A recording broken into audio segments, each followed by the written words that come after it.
A quick little Protek tip. That's hard to say. Take a look at another use for the can opener. Now remember, the can opener is going to be pushing down, pulling back, and pushing forward all at the same time, okay? And we're going to do this against a headlock because somebody had asked me about their kids using this. So Patrick foolishly grabs me in a headlock, and we're here. And he's squeezing and it hurts. I take my Protek, and you can hook anywhere you want. I'm going to show you a couple of these, but I'm going to hook this in his trap right there, and I'm going to pull back, push down at the same time, boom, and move. And he's gonna open his arms up. It works pretty well. One more time, please. We're gonna do something slightly different.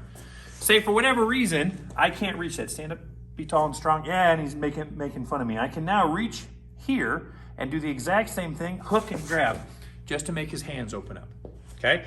So try that in various parts. There's your Protek tip.